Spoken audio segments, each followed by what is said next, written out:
Gətirib bir dərdi çəkirəm. Yaman dərdi yararım məni. Yal ürəyini yaşahlama.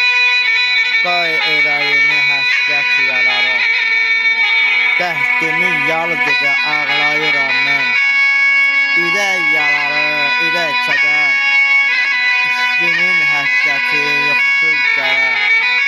Qoy ürəyində sevgi olsun. Yal ürəyini məhəbbət sevdirir. Həsrəti çəkirəm yaralım çöllünü.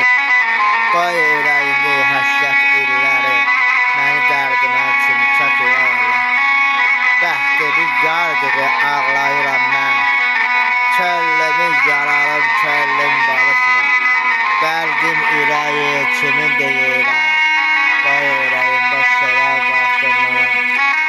Dünyanın həsrət çəkirəm. Dərslərin yolunda deyə bilmirəm axı. Dərdimin ürəyi yaralıram mən. Sənin dərdinə yaralıram mən.